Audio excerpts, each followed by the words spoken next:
Kalian pernah menonton Pirates of the Caribbean on Stranger Tides, di mana Kapten Jack Sparrow berburu mata air awet muda di air terjun. Dia bertualang mencari air terjun awet muda alias Fountain of Youth. Dari namanya sudah jelas kalau siapapun yang berhasil minum air dari Fountain of Youth bakal mendapat hidup abadi. Selamat datang di channel Gap News. Namun sebelum lanjut, untuk mendukung kami agar terus berkembang, tekan tombol subscribe dan loncengnya untuk mendapatkan info dan hal menarik yang ada di dunia ini. Fountain of Youth merupakan mata air keabadian. Siapapun yang meneguknya akan kembali muda. Dialah sumber mata air yang keberadaannya masih misterius. Raja Ferdinand sangat percaya keberadaan mata air keabadian. Apa yang tertulis di kitab dan manuskrip kuno dinilainya tidak mengada-ngada. Makanya dia menunjuk Ponce de Leon melakukan ekspedisi mencari letak Fountain of Youth. Ponce de Leon pun akhirnya melakukan perjalanan. Dia dan pasukannya memulainya dengan menelusuri Pulau Bahama. Akan tetapi, hingga akhir hayatnya, Ponce meninggal dalam pengembaraannya. Dia dikabarkan meninggal akibat terkena panah dari para suku Indian. Ponce de Leon oleh ahli sejarah diperkirakan lahir pada tahun 1474 Masehi. Pada September 1493, Ponce ikut terlibat dalam ekspedisi yang dilakukan Christopher Columbus.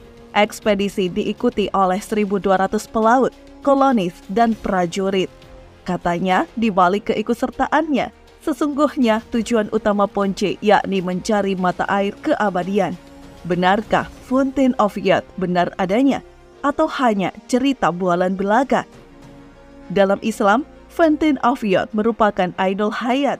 Kisah dan legenda ini mencuat setelah salah satu pengawal terbaik Raja Zulkarnain mencapai mata air itu. Dia mandi dan meminum menggunakan mata air Ainul Hayat. Pengawal Raja Zulkarnain itu bernama Nabi Khidir. Dia salah satu nabi yang namanya termaktub di kitab suci umat Islam. Ainul Hayat menurut beberapa ahli tafsir merupakan air kehidupan yang bisa memperpanjang usia manusia. Yang meminum airnya seteguk saja, maka hidupnya akan abadi. Kehidupannya dijamin oleh Tuhan hingga kiamat, kecuali dia memohon kepadanya untuk dimatikan. Kembali ke kisah Zulkarnain. Zulkarnain merupakan tokoh yang benar adanya. Namanya diabadikan di dalam Al-Quran. Sebagai raja, Zulkarnain kerap menghadapi hal mistis selama dia menjadi pemimpin. Dalam Al-Quran, bagaimana Zulkarnain dikisahkan pernah bertemu bangsa Ya'juj dan Ma'juj. Bangsa perusak dengan kekuatan fisik luar biasa. Sebuah bangsa yang pada sabda Nabi Muhammad bahwa mereka akan kembali muncul di akhir zaman. Katanya, Ya'juj dan Ma'juj saat ini terkurung dalam suatu tempat. Raja Zulkarnain dan armada tentaranya yang mengurungnya dengan membangun sebuah dinding besi yang sulit ditembus oleh mereka. Suatu ketika, di sekitar tahun 322 sebelum Masehi, Zulkarnain berjalan di atas bumi menuju ke tepi belahan bumi yang lain. Sebutan ini dikenal sebelum ada istilah Timur dan Barat. Dalam perjalanan tersebut, Allah mengutus malaikat Raf'il untuk mendampingi Zulkarnain.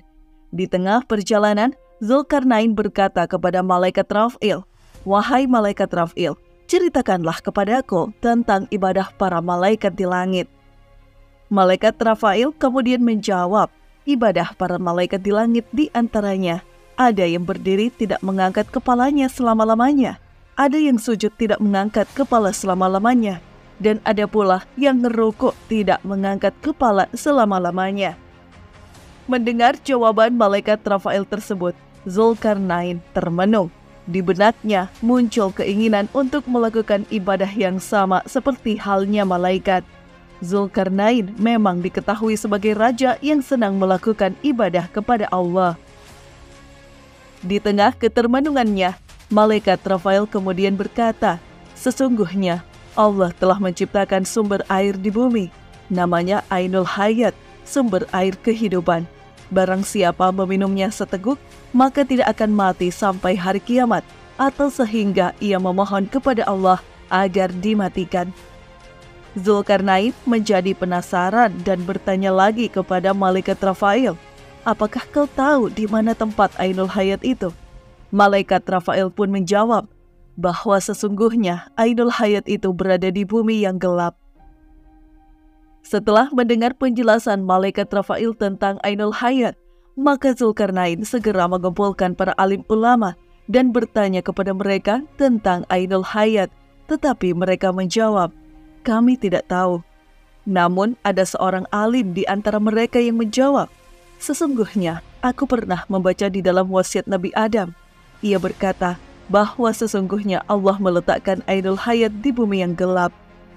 Ketika Zulkarnain bertanya di mana tempat bumi yang gelap itu, orang alim itu pun menjawab lagi, "Di tempat keluarnya matahari."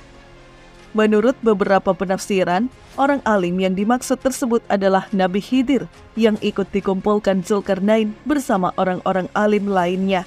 Nabi Khidir kemudian menjadi salah satu seorang yang diajak Zulkarnain dalam ekspedisinya mencari sumber mata air Ainul Hayat tersebut. Nabi Khidir pun diketahui menjadi salah satu yang memimpin pasukan. Mengutip Janibal Ma'rifat oleh Dafiq Rahman 2019, nomor 44, mereka menempuh perjalanan jauh untuk mencari Ainul Hayat hingga menjumpai tempat keluarnya matahari tepat pada arah kiblat. Mereka diketahui melakukan perjalanan selama 12 tahun. Begitu sampai di tepi bumi yang gelap itu, dikisahkan gelapnya seperti asap, bukan seperti gelapnya waktu malam. Kemudian Zulkarnain masuk ke tempat tersebut dengan didampingi oleh Nabi Khidir. Saat mereka berjalan, Allah memberikan wahyu kepada Nabi Khidir. "Sesungguhnya Ainul Hayat itu berada di sebelah kanan jurang, dan Ainul Hayat itu aku khususkan untuk kamu." Setelah mendapatkan wahyu tersebut, kemudian Nabi Khidir berjalan menuju ke sebelah kanan jurang dan didapati olehnya Ainul Hayat yang dicarinya itu. Nabi Khidir lantas melepas pakaiannya dan menuju Ainul Hayat tersebut untuk mandi dan meminum airnya. Setelah mandi dan meminum air Ainul Hayat, ia pun menemui Zulkarnain yang tidak pernah tahu kejadian tersebut. Sementara Zulkarnain dikisahkan berkeliling selama 40 hari di tempat yang gelap gulita itu tanpa berhasil menemukan letak Ainul Hayat. Setelah berhasil meminum air Ainul Hayat, beberapa hikayat mengatakan bahwa Nabi Khidir alaihissalam diutus Allah Subhanahu wa Ta'ala untuk menjaga mata air tersebut, baik dari golongan jin, setan, dan manusia ingin berbondong-bondong mencari keberadaan mata air tersebut.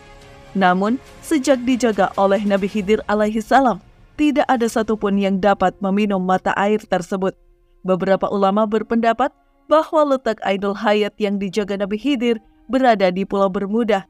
Oleh karena itulah, banyak kapal dan orang yang hilang ketika melewati daerah tersebut, karena para setan berbondong-bondong mengelilingi tempat tersebut untuk merebut Ainul Hayat. Semua kita kembalikan pada Allah Subhanahu wa Ta'ala, karena hanya Dialah yang Maha mengetahui segalanya. Semoga dengan mengetahui beberapa cerita mengenai mata air Ainul Hayat ini akan semakin menambah keimanan kita sebagai seorang muslim. Segala keajaiban hanya bisa terjadi atas izin Allah Subhanahu wa Ta'ala. Pada dasarnya, tidak ada hadis sahih perihal kepergian Zulkarnain dan Nabi Khidir dalam mencari Ainul Hayat. Kisah ini juga dituturkan dalam Israiliyat, yaitu cerita-cerita yang kerap kali dibawa oleh orang-orang Yahudi yang masuk Islam. Meskipun demikian, sebagian ulama berpendapat bahwa Ainul Hayat itu memang ada dan Nabi Khidir masih hidup hingga kini. Di antara ulama-ulama tersebut yang mempercayai tentang ini, yaitu As-Suyuti dalam kitab Qasais, Wahb bin Al-Munabih dalam Mubtada, Imam An-Nawawi, dan lainnya.